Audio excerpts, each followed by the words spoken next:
So you don't need to memorize hundreds or thousands of trade setups to be a good trader. You only need to get good at recognizing a few. In my 25 years of trading and now 15 years of teaching, including creating 50+ millionaire students from scratch, here are the 5 basic setups that have made my students and I the most money. And stay tuned for number 5 because this is my favorite setup, especially for beginners. Setup number 1, the multi-day breakout at any time. So what do I mean by a multi-day breakout? Here's an example. An STEM was spiking right here, and you can see this was in mid-July. We're in Las Vegas, and I love looking at past highs and seeing where that key breakout level is. And you can see here, clear as day, on July 18th, there was a breakout above this former high here in mid-June.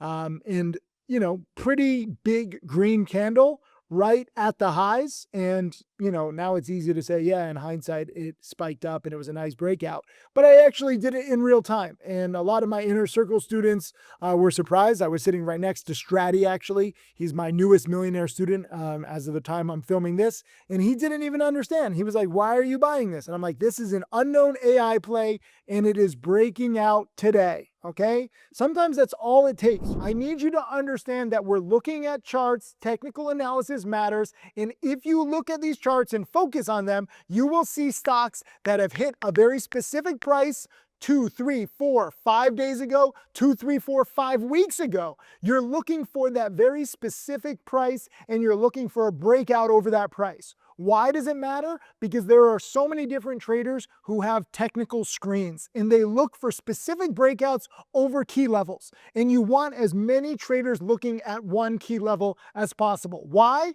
Because longs like to buy those breakouts. It shows that the stock might be in for a bigger run up. And you also have short sellers. Short sellers bet against stocks. If the stock that they're betting against hits a new high, they stop out. Okay, that's what responsible short sellers do. So when you have that key multi-day or ideally multi-week breakout point, all the longs are focused on that breakout, so you get a rush of new buyers, and the shorts are focused on that breakout level, and they want to cover their shares. When a short seller covers their shares, they're buying back to cover. So you have 2 groups of buyers at this key specific breakout point.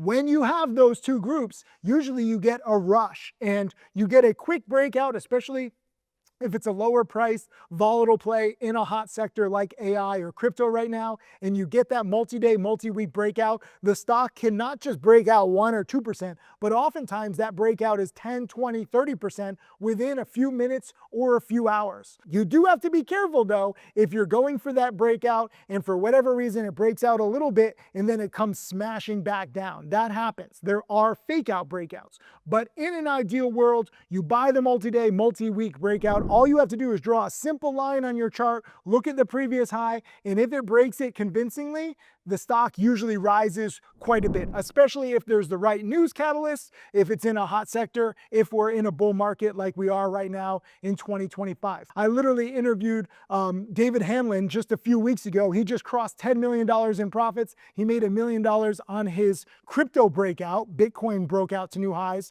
And I said, have there been false breakouts that you've seen recently where you wanted to size in, but something didn't work? Stuff has honestly been working pretty well for the most part, just in this current market because everything's really hot. But it was a trick question. I know everything's working. It's great. Welcome to the bull market. Buy those breakouts. So setup number 2 are these morning spikers. And lately, this is including pre-market.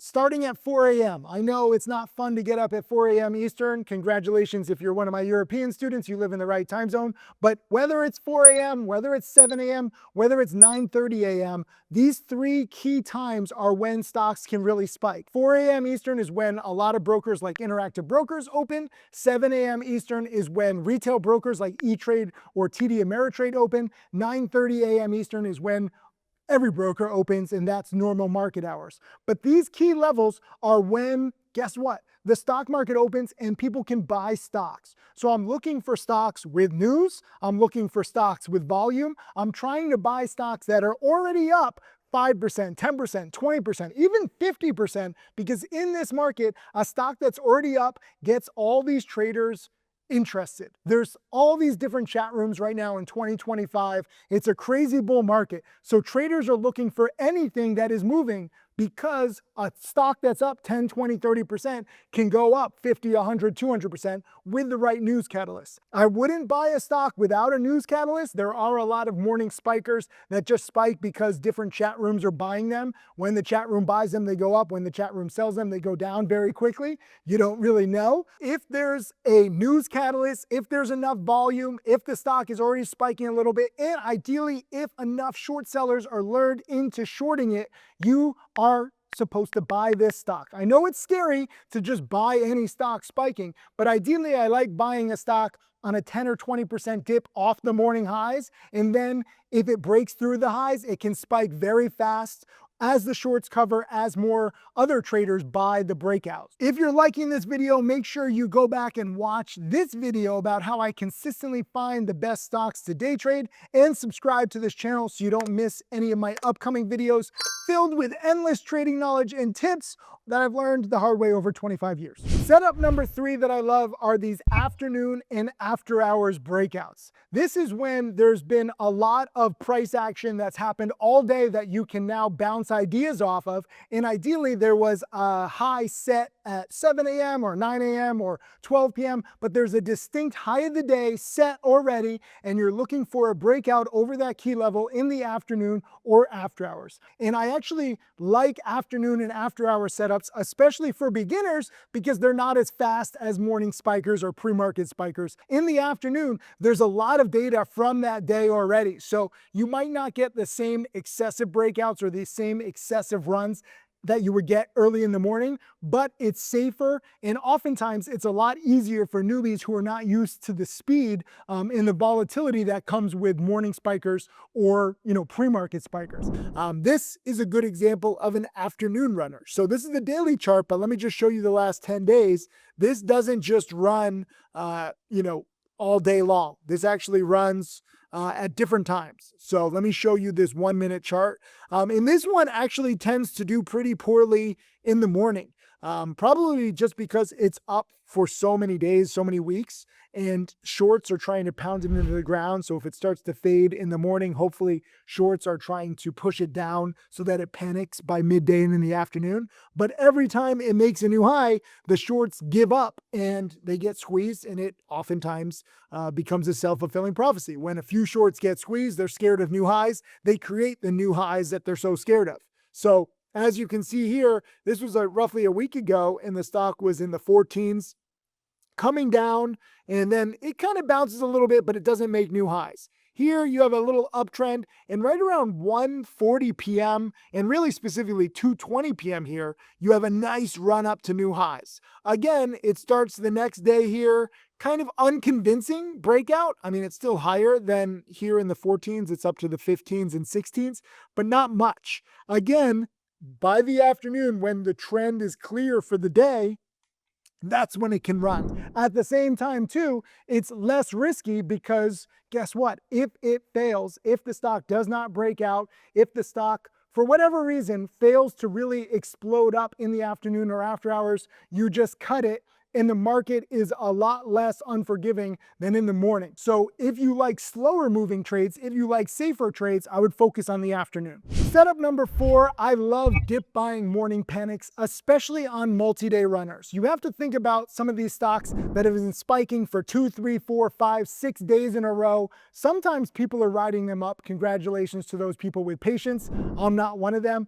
Because I'm not one of them, I'm always looking for a deal. No different than like shoppers are looking at Black Friday deals, so too I'm looking for deals in the stock market. When a stock has been running for several days, I'm looking for an opportunity to get in on a dip. And sometimes this happens very quickly, especially near the market open, where longs who have been using stop losses as they ride a stock higher and higher, they get taken out. This was a few years ago, ZPAS. This was a multi-day runner over the past few days ahead of time. And you can see here, right near the open, it tanks from 260 down to the 170s and then bounces very quick. So if you're prepared for these big panics, that would be great to dip buy. For example, if a stock, let's say, has gone from 1 to 6 over 5 days, and the stock drops in the morning for whatever reason, due to the market, due to some negative news, due to just, some profit taking, if it drops from 6 to 5, and $5 is a round number, so a lot of newbies use stop losses right at round numbers to try to protect themselves. If all those stop losses at $5 a share get taken out, it creates a tsunami of automated sell orders, and a stock might drop from $5 a share down to like $4.50 or even $4 a share within a few seconds or a few minutes. And that opens the door to a nice solid opportunity where the stock, for literally no reason or a small reason, might drop 20, 30, 40% within a few seconds or a few minutes. And if you're prepared, you can then utilize your small account to your advantage. And then you can flip it for a quick 5, 10, 20% bounce sometimes. It's not as easy as the breakout buys, and you do have to worry about,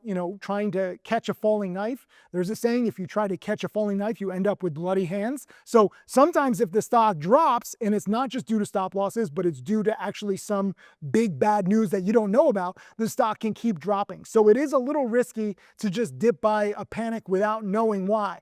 But if you know that there's no specific big bad reason that the stock is dropping, and it probably is just stop losses, you can scalp that quick. I've done it throughout my career many times, especially in the past. In 2025, dip buys haven't worked as great because a lot of the biggest runners are just short squeezes, and once the shorts cover, there's really not that many buyers left. But at the same time, if there's the right setup, and specifically you're watching these multi-day setups, then you have more time, because if you're watching a stock spike 2, 3, 4, 5, 6, 7 days in a row, you should be watching it every morning for a potential panic dip buy opportunity. So knowing the best times to buy and sell, it's amazing knowing these key setups, but I really want you to watch this other video that I did on when to take profits, when to cut losses, because that really applies to these setups. Number 5, my favorite setup for beginners. Save the best for last. It's the first green day pattern. Why is it the best? Because it's the slowest moving. As a newbie, I know that it's very confusing. A lot of these plays move very fast. This is so simple. It's literally just buying a stock into the close, whether it's 4 p.m. normal market hours or 8 p.m. after hours. But either way, you're buying the stock on a first green day. What does that mean? The candle, if you look in the daily chart, is green, but also you want to buy a stock that's up 10, 20, 30, 40% already. You want the stock in play. Ideally, you want there to be a catalyst. I really love the first green day. This is a beautiful breakout, multi-day, multi-week breakout, first green candle. Look for these big candles because that's when they can keep going. LAC, let's go to the daily chart. But you can see here the big gap up. This was a first green day, and the first green day leads to a second green day. So don't be afraid to buy high. And the first green day pattern is all about buying this momentum where there's a little bit of price discovery, where the company, for whatever reason, based on the news, based on the chart, ideally based on the news and the chart, is getting discovered.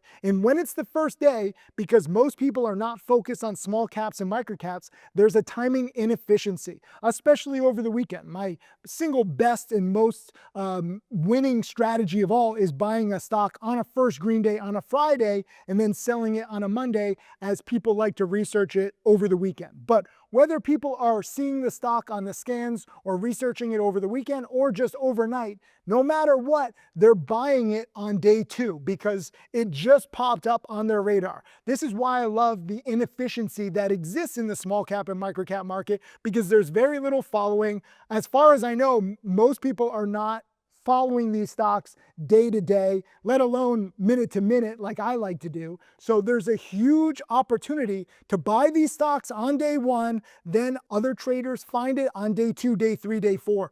Guess what? A lot of these stocks that start spiking 50, 100, 200, 500%, they don't do it all in one day. It takes several days. So if you're there after the news is already out, you don't have to guess the news ahead of time, and after the stock has already closed strongly on a first green day, you can then ride the momentum into day 2, day 3, day 4. Jack Kellogg, my top student of all time now, over $22 million, this is his favorite pattern because he's taking bigger positions now with his millions of dollars, and he's swing trading, and he's profiting by holding a stock that gets discovered, whether it's a small cap stock or a microcap stock, AI or crypto. Either way, there's some kind of news catalyst and some kind of technical action that gets it on everyone's radars, and then the momentum carries over for several days. Obviously, anything can happen overnight, so it doesn't work 100% of the time, but if you're trying to take the meat of the move and you're buying the momentum, look for that first green day on a stock closing strongly with a news catalyst, and sell it day 2, day 3, day 4, your choice. I hope this has helped you, but if you have any questions, comment below. I'll answer you, and I'll see you in the next video.